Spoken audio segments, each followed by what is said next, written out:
The date was June 1st, 1921, when Black Wall Street, the name fittingly given to one of the most affluent all-black communities in America, was bombed from the air and burned to the ground by mobs of envious whites.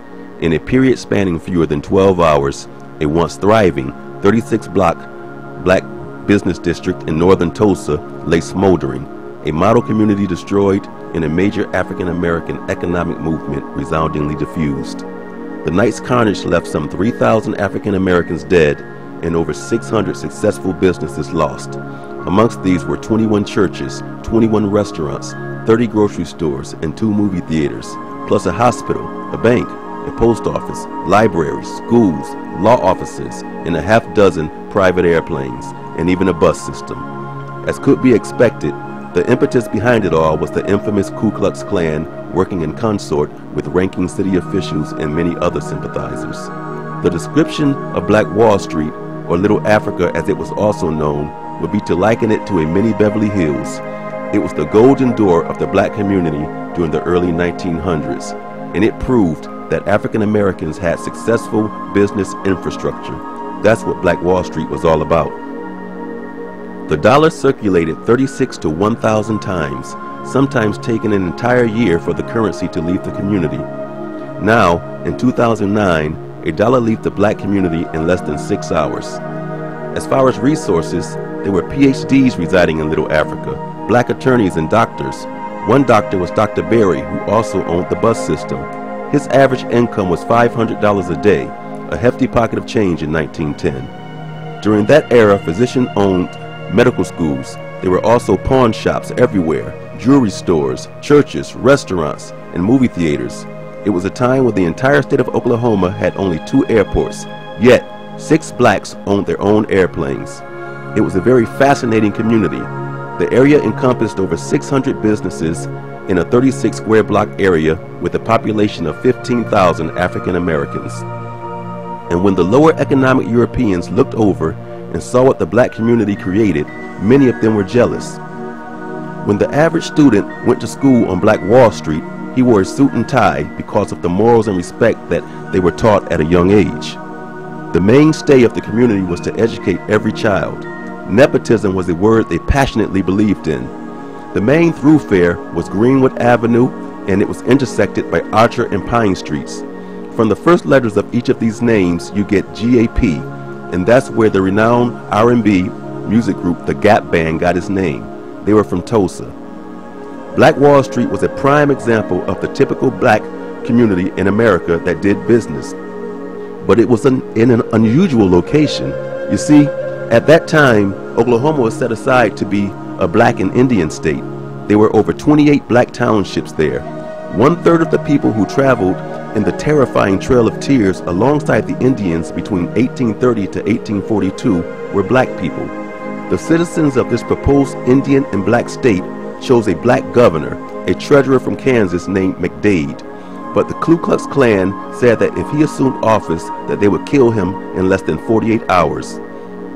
A lot of blacks owned farmland, and many of them had gone into the oil business. The community was so tight and wealthy because they traded dollars hand to hand, and because they were dependent upon one another as a result of the Jim Crow laws. It was not unusual that if a resident's home accidentally burned down, it could be rebuilt within a few weeks by neighbors. This was the type of scenario that was going on day to day on Black Wall Street. When blacks intermarried into the Indian culture, some of them did receive their promised 40 acres and a mule, and with that came whatever oil was later found on the properties.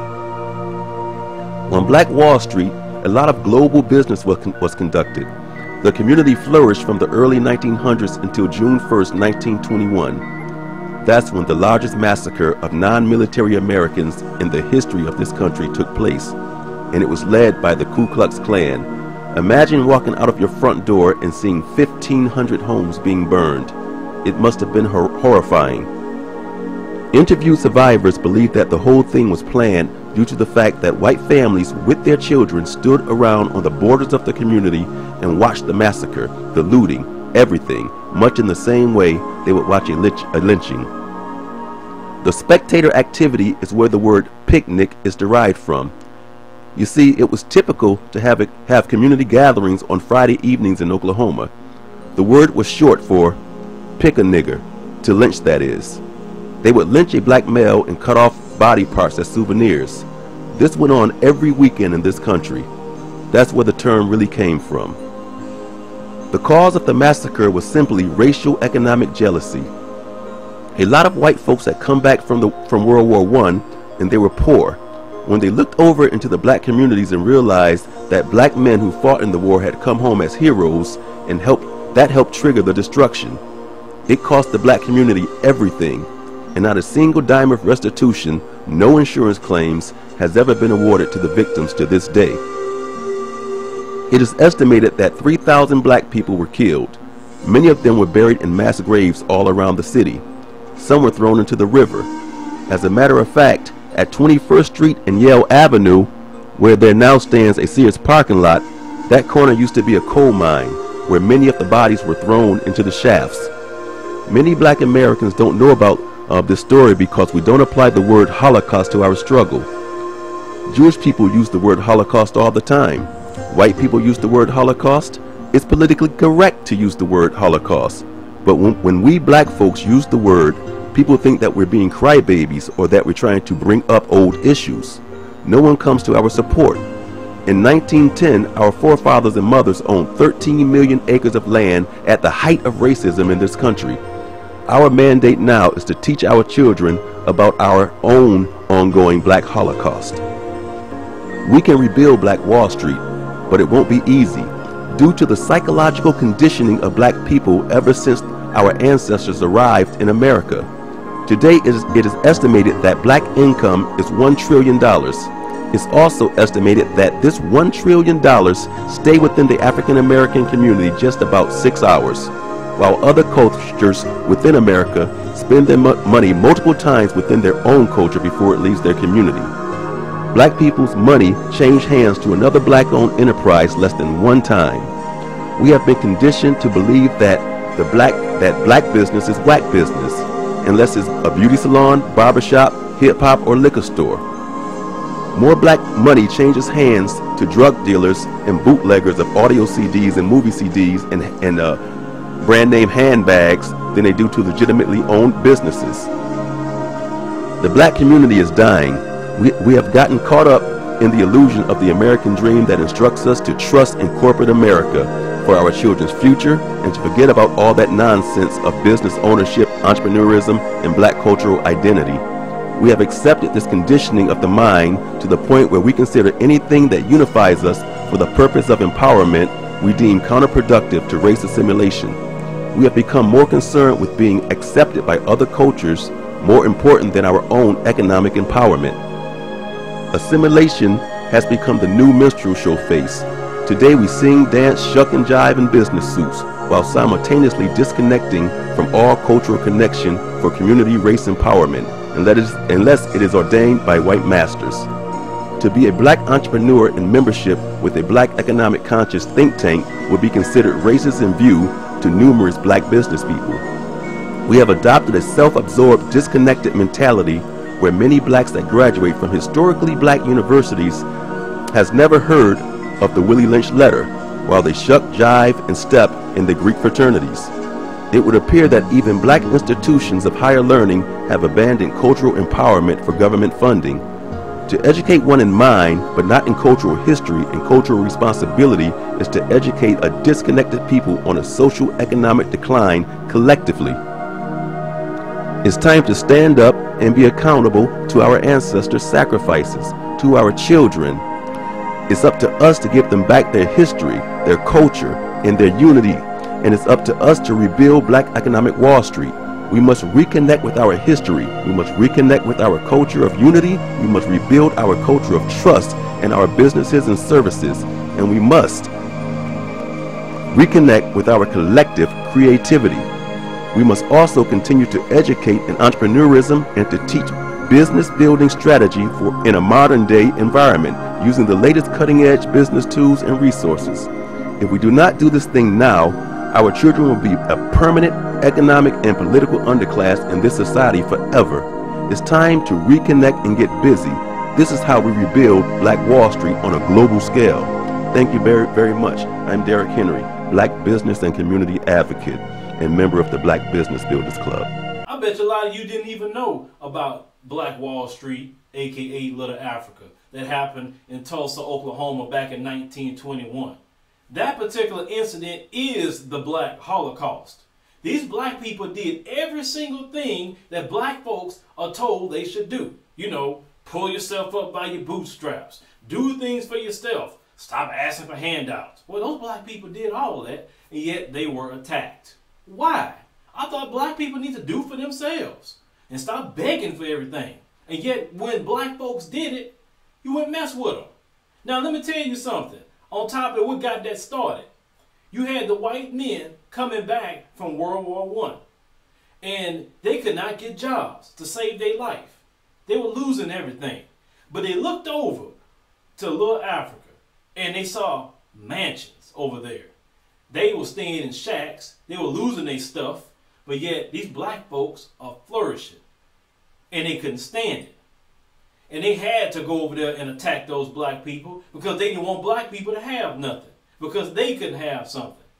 Pure, unadulterated jealousy with a little hint of racism along with it. And that's sad. Now, did you hear that these black people owned airplanes? How many black folks you know right now own airplanes? They owned airplanes. Had their own airport over there. Had, you know, grocery stores, jewelry stores, doctor's offices, lawyers' offices. I mean, all the things that you heard was in this particular town.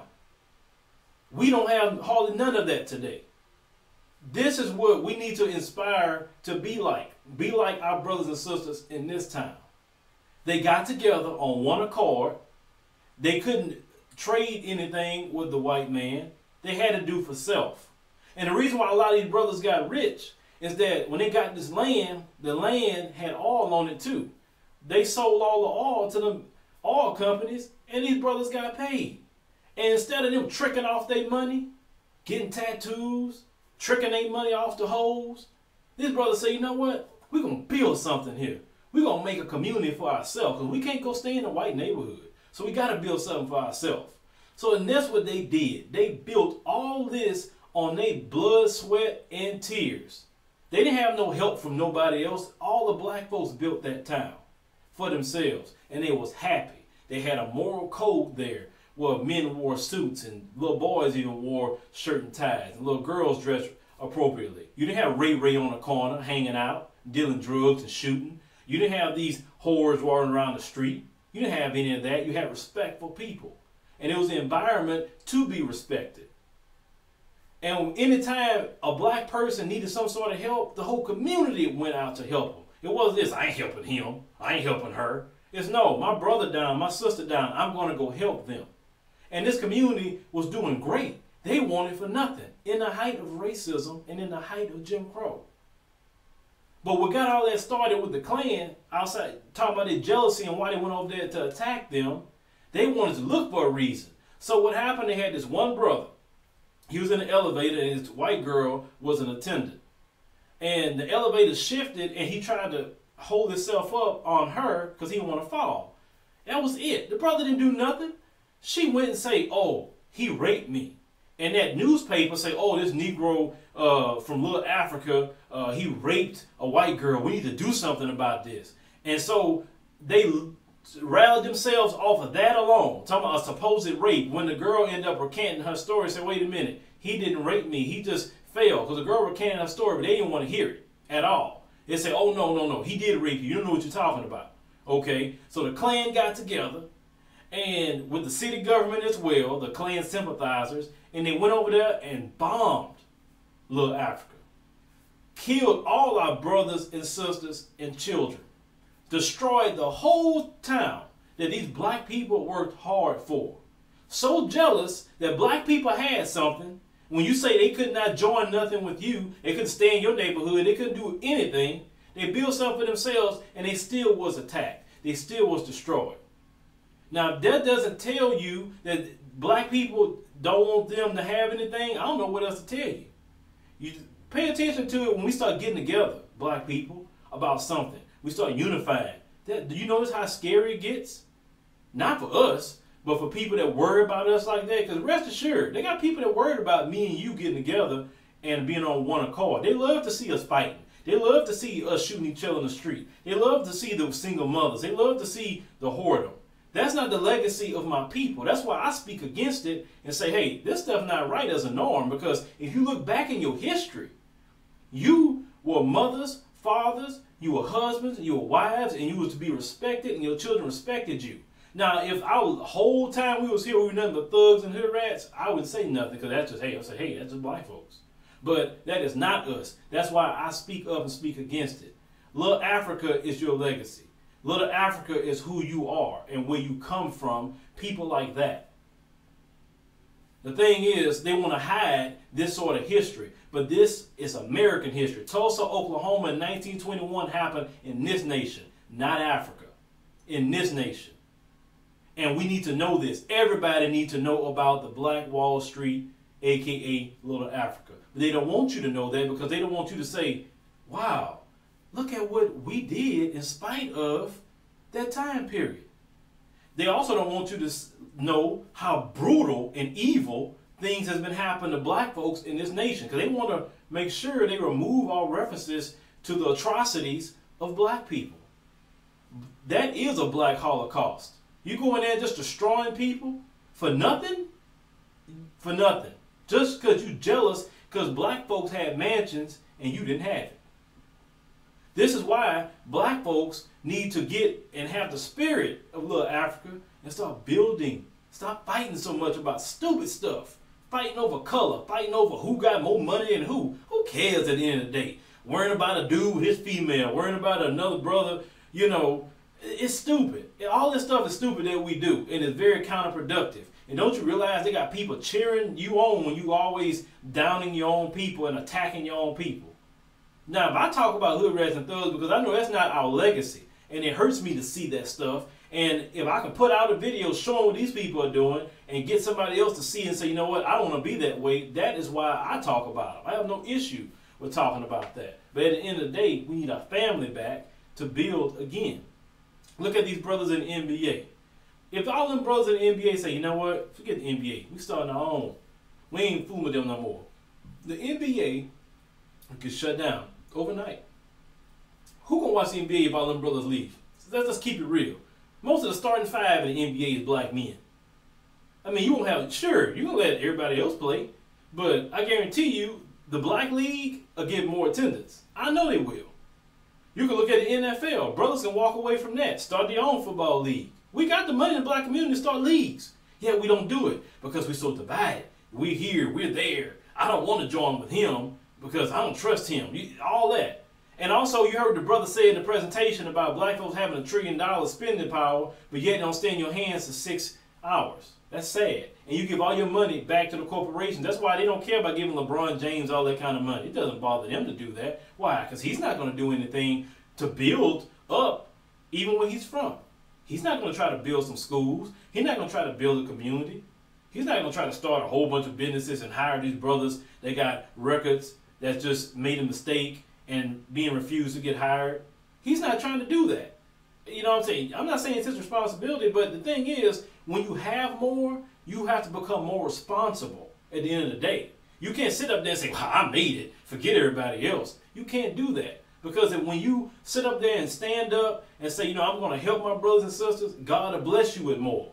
That's what you do. You're supposed to help people when you're in those positions. And a lot of these brothers and sisters, like Russell Simmons and all them others got buku money, they ain't doing a doggone thing to build anything.